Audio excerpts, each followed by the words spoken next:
Ring development corporation limited ના રૂપિયા 241.85 કરોડના પ્રકલ્પો તથા સુરત મહાનગરપાલિકા અને સુરત શહેરી વિકાસ સત્તામંડળના કુલ 358.81 કરોડના પ્રકલ્પોના લોકાર્પણ અને ખાતમુહૂર્ત અને એસએમસી વોટ્સઅપ ચેટબોટ થકી ઓનલાઈન પેમેન્ટની સુવિધાનું લોન્ચિંગ કાર્યક્રમમાં આપણી સૌની સાથે મંચ ઉપર ઉપસ્થિત મારા સાથી મંત્રી શ્રી કનુભાઈ દેસાઈ, શ્રી જીતુભાઈ વાઘાણી, સુરત મહાનગરપાલિકાના મેયર શ્રી દક્ષેશભાઈ માવાણી, સાંસદ શ્રી મુકેશભાઈ દલાલ, મારા સાથી ધારાસભ્ય શ્રી મનુભાઈ પટેલ, શ્રી પૂર્ણેશભાઈ મોદી, શ્રી કાંતિભાઈ બલ્લર, શ્રીમતી સંગીતાબેન પાટીલ, શ્રી સંદીપભાઈ દેસાઈ, શ્રી ઈશ્વરભાઈ પરમાર,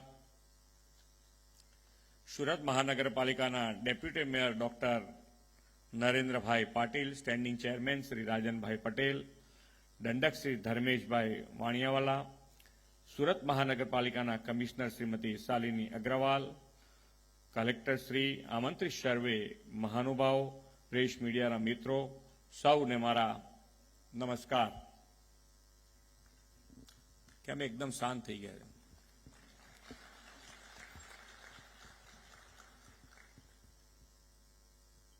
એટલે આ તો હવે એવું લાગે છે બધાને કે ભાઈ આ તો નાનું કામ છે. એમ 358 કરોડનું છે ને,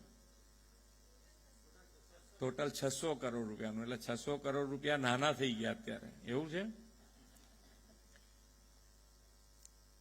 પણ માન્ય વડાપ્રધાન શ્રીએ જ્યારે મુખ્યમંત્રી હતા ત્યારે 2005માં શહેરી વિકાસ વર્ષ શરૂ કર્યું. અને એ શહેરી વિકાસ વર્ષ શરૂ કર્યું એ પહેલાની તમે આ સુરત મહાનગરપાલિકાની સાથે બધી મહાનગરપાલિકાઓ, કોઈ પણ મહાનગરપાલિકામાં તમે 10 લાખ રૂપિયાનું કામ લઈને, શું હું કહું છું કે લાખ રૂપિયાનું કામ લઈને જ નહીં જતા હોય. અહીંયા બેઠેલા કોઈને અનુભવ હોય તો કહી શકે કે ભાઈ હા, ખરેખર લાખ રૂપિયા માટે તમારે એટલી બધી તકલીફ પડતી હતી કે લાખ રૂપિયાનું કામ લઈને જવું કે ના જવું. આજે 1 કરોડનું કામ સામાન્ય નાગરિક સોસાયટી થકી કોર્પોરેટર જોડે આરામથી જઈ શકે છે.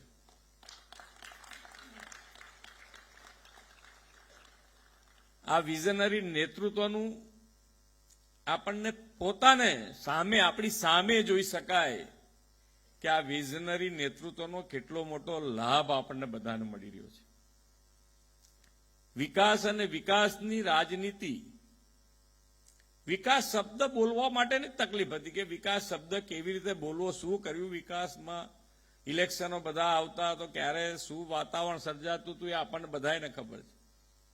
હવે આજે તમે જુઓ, એ માન્ય વડાપ્રધાન શ્રીના વિકાસની રાજનીતિના કારણે દરેકે દરેક રાજ્યોમાં હવે ઇલેક્શન વખતે વિકાસની રાજનીતિ ઉપર ભાર મુકાય છે. વિકાસ શું થયો, ક્યાં ક્યાં થયો, ક્યાં ક્યાં આપણે ઉપયોગી થયું, બધાનું લોકોનું ધ્યાન હોય છે. અને એટલે જ બિહારમાં તમે જુઓ તો જે રિઝલ્ટ મળ્યું છે એ માન્ય નરેન્દ્રભાઈની વિકાસની રાજનીતિ ઉપર પૂરેપૂરો ભરોસા સાથેનું રિઝલ્ટ છે.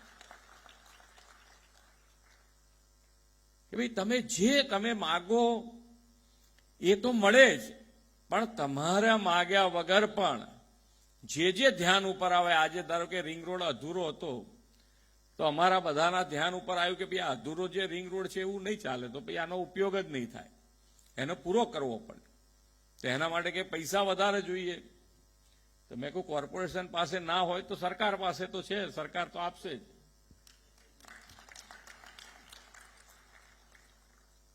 તો આજે આ રિંગ રોડ પૂરો થશે તો ઘણો બધો તમને ટ્રાફિક સમસ્યામાં મોટો ફાયદો થયો. ઇઝ ઓફ લિવિંગ કેવી રીતે વધે એના માટેનો હર હંમેશ પ્રયત્ન થયો છે. ડિજિટલ ઇન્ડિયાની જે વાત હોય તો ડિજિટલ ઇન્ડિયાની જ્યારે વાત થતી ત્યારે લોકોને બધાને એમ હતું કે આ ડિજિટલ ઇન્ડિયાની સાહેબ વાત કરે છે, આ ડિજિટલ ઇન્ડિયામાં કેવી રીતે આગળ વધાશે. તમે જુઓ આજે નાના રેકડીવાળા ડિજિટલ પેમેન્ટ તમારી આમે મૂકી દે છે કે આની પર કર દો પેમેન્ટ, આરામથી લે છે. કોર્પોરેશને આજે ખૂબ ખૂબ અભિનંદન કે ભાઈ કોઈને પૈસા એકલો ટેક્સ જ લેવાના કે કોર્પોરેશનનું કોઈ પણ, હા એમ નહીતર કે આપણે ટેક્સ સિવાય બીજું નહીં પાછું એને. કોર્પોરેશનમાં જે પણ તમારે પૈસા ભરવાના આવે એ ઘેર બેઠા તમે ભરી શકો એ રીતની વ્યવસ્થા, સુંદર વ્યવસ્થા ઊભી કરવા બદલ સુરત મહાનગરપાલિકાને ખૂબ અભિનંદન. એટલે માનનીય વડાપ્રધાન શ્રી જે પ્રમાણેનું ડેવલપમેન્ટ કર્યું છે, જે પ્રમાણે દેશને આગળ વધાર્યો છે, કે જે એમનું વિઝન કહીએ તો વિઝન તમે 2000 આપણે રણોત્સવની વાત બધા કરતા હોઈએ, રિવરફ્રન્ટની વાત અમારા ત્યાં અમદાવાદમાં રિવરફ્રન્ટ બન્યો છે.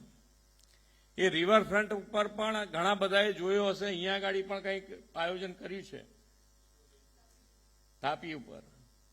પણ તમે અમદાવાદ રિવરફ્રન્ટ ઉપર પહેલા જ્યાં ગાડી એ કાંઠા ઉપર નદીમાં લોકો સર્કસ કરતા, એનું આજે વર્લ્ડ ક્લાસ ડેવલપમેન્ટ આપણી નજર સામે દેખાય છે. અને ત્યાં આગળ જે વસવાટ હતો, ઝૂંપડપટ્ટી જે હતી, એને સારામાં સારા બધી સુવિધા સાથેના ફ્લેટમાં એ લોકોને શિફ્ટ કર્યા છે કે વિકાસની સાથે સાથે નાનામાં નાના માણસનું ધ્યાન રાખી અને વિકાસ કર્યો છે. એ માન્ય નરેન્દ્રભાઈનું ફ્યુચર વિઝન છે. હું રણોત્સવની વાત કરતો હતો 2006માં. આ સફેદ રણ તો કેટલાય વખતથી બનતું હશે કચ્છમાં, કે આજે થોડું બનવાનું હતું. પણ માન્ય નરેન્દ્રભાઈનું વિઝન કે ભાઈ આ તો આખું ટુરિઝમ સ્પોટ તરીકે વિકાસ થયો છે કચ્છનો.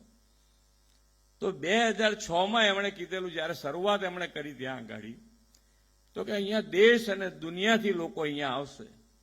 ને આજે જુઓ તમે કે બેસ્ટ ડેસ્ટિનેશન ફોર ટુરિઝમનો એવોર્ડ એને મળ્યો છે, ધોરડોને મળ્યો છે. આજે ગ્રીન એનર્જીની વાત થતી હોય તો ગ્રીન એનર્જી માટે ખાવડામાં સૌથી મોટો, એશિયાનો સૌથી મોટો પ્લાન્ટ ત્યાં આગળ સોલાર પ્લાન્ટ ત્યાં લાગ્યો છે. હવે ખાવડાની એ જગ્યા તમે જોવા જાઓ ને કોઈક વખત તો તમને એમ થાય કે અહીંયા પગ મુકાય એવો નથી. જો વધારે વરસાદ ત્યાં પડી ગયો હોય, પાણી પડી ગયું હોય, તમને એમ લાગે કે અહીંયા આગળ ક્યાં કેવી રીતે નજર જ તમારી ના જાય ત્યાં, કે અહીંયા કંઈ જવાય નહીં, કરાય નહીં કશું એમ. આજે સૌથી મોટો, દુનિયાનો સૌથી મોટો એનર્જી પાર્ક ત્યાં આગળ, ગ્રીન એનર્જી પાર્ક ત્યાં આગળ તૈયાર થઈ ગયો છે. 37 ગીગાવોટનો પ્લાન્ટ તૈયાર થયો છે. એટલે ડેવલપમેન્ટ અને ડેવલપમેન્ટની દિશા કેટલા સ્કેલ ઉપર. તમે જ્યારે આમાં શું છે, ઘણી વખત આપણને શહેરમાં રહેતા હોય એટલે ફેસિલિટી, અમુક વસ્તુ આપણને પહેલે દાડાથી મળી ગઈ હોય કે ભાઈ લાઇટ છે, પાણી છે, રસ્તા છે, બધું પહેલા દિવસથી મળી ગયું હોય. એટલે ઘણી વખતે આપણને એક ડેવલપમેન્ટ, પણ જ્યારે તમે થોડુંક પાછળ જઈને જુઓ, હમણાંની જ વાત છે એમ કહીએ 2005 એટલે 20 વર્ષ, અને 20 વર્ષ પહેલાની વાત તમે જુઓ, જ્યારે ગુજરાત મહારાષ્ટ્રથી છૂટું પડ્યું ત્યારે ડેવલપમેન્ટ માટે એવું કહેવાતું કે આ એક બાજુ દરિયો છે, એક બાજુ રણ છે અને એક બાજુ ડુંગર છે. એમાં આ ગુજરાતનું ડેવલપમેન્ટ કેવી રીતે થશે? અને દરિયા સામું તો તમે જોશો જ નહીં એમ કહે તો ચાલે. ફક્ત અને ફક્ત એકલી શેને કહેવાય કે દાણચોરી માટેનો પ્રખ્યાત આપણો, એની ઉપર બિઝનેસનો કોઈને વિચાર જ ના આવ્યો. આજે એની ઉપર ગેટવે બની ગયો છે કે ફ્યુચરનું ગેટવે છે આપણો આ દરિયા કિનારો 1600 કિલોમીટરનો આજે આપણા ફ્યુચરનું ગેટવે બન્યું છે. એટલે એ વિઝન સાથે જ્યારે આપણે આગળ વધતા હોય ત્યારે આપણે પણ આપણી જવાબદારી, એક નવ સંકલ્પો માન્ય વડાપ્રધાન શ્રી આપ્યા છે. એ નવ સંકલ્પો જેને કહી શકાય કે એમાંથી આપણે રોજબરોજ જે કામમાં આવ્યો છે, ધારો કે સ્વચ્છતા. અત્યારે સ્વચ્છતામાં સુરત આખા દેશમાં નંબર 1 પોઝિશન ઉપર હોય, અને એમાં તમારો સાથ અને સહકાર કાયમ મળે. આપણો સ્વભાવ જ બની જવો જોઈએ સ્વચ્છતા માટે, અને એ સ્વભાવ બને ત્યારે જ આ નંબર છેક. હવે ટકાઈ રાખવો મુશ્કેલ હોય, એક વખત તો લઈ લીધો બધા ભેગા થઈને તમે, પણ એને ટકાઈ રાખવો પડે. અમે કહીએ છીએ પરમેનન્ટ ટકાઈ રાખો, જેને જે ઓડિફાઈ કર્યું હોય તમારી જોડે કરે, પણ તમારે ટકાઈ રાખવો જોઈએ. અને એ ટકાઈ રાખવો હોય તો સ્વચ્છતા તમારે સ્વભાવ બનાવવું પડે કે ભાઈ આપણે પણ એની અંદર એટલી જ સહકારિતા આપવી પડે, સહભાગીતા થવું જ પડે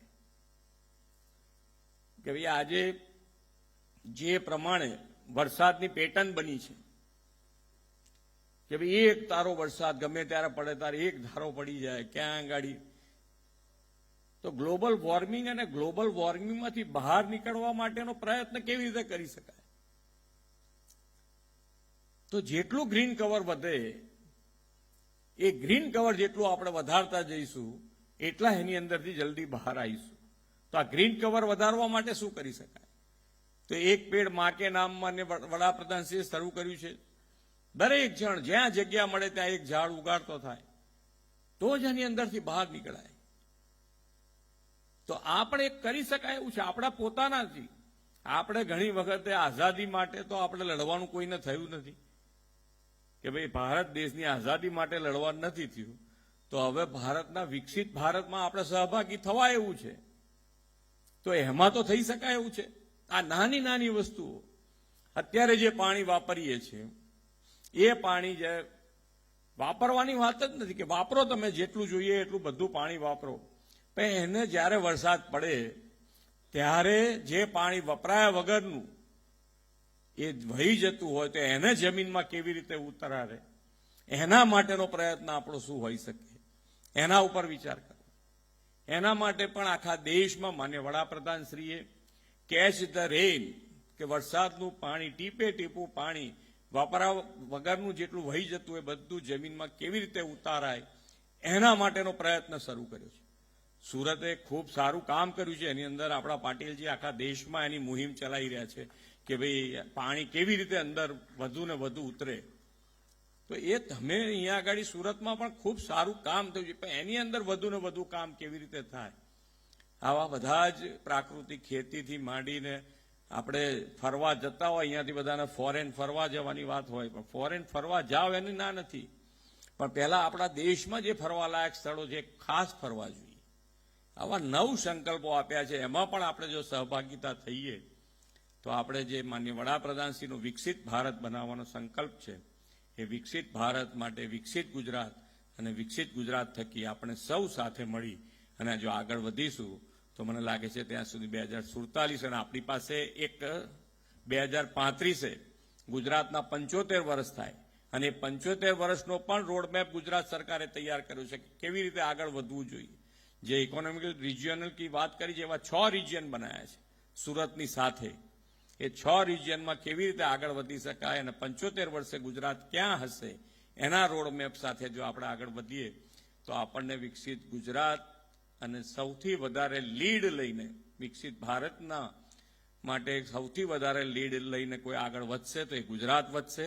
એમાં આપણા સૌનો સાથ અને સહકાર મળી રહે એ જ અભ્યર્થના સાથે વિરમું છું. ભારત માતા કી જય. વંદે માતરમ. જય જય ગરવી ગુજરાત. માનનીય મુખ્યમંત્રી શ્રી ભૂપેન્દ્રભાઈ પટેલ સાહેબ, આપના ઓજસ્વી ઉદબોધન માટે આપનો ખૂબ ખૂબ આભાર. સાહેબ શ્રી, આપ શ્રી અમારા શહેરમાં પધાર્યા એ બદલ પણ આપનો ખૂબ ખૂબ આભાર માનતા હવે આ કાર્યક્રમ અહીંયા સંપન્ન થાય છે. માનનીય મુખ્યમંત્રી શ્રી ભૂપેન્દ્રભાઈ પટેલ સાહેબ, આપની ઉપસ્થિતિ બદલ આપનો ફરી હૃદયપૂર્વક ખૂબ આભાર માનીએ છીએ. તમામ માનનીય મંત્રીશ્રી, તમામ મહાનુભાવો, આપ સૌનો પણ આપની ઉપસ્થિતિ બદલ, અમારા શહેરમાં આપ પધાર્યા, આ કાર્યક્રમમાં આપ પધાર્યા એ બદલ ખૂબ આભાર, અનેક અનેક ધન્યવાદ. અને આ કાર્યક્રમ અહીંયા પૂર્ણ થયેલો જાહેર કરીએ છીએ. નમસ્કાર.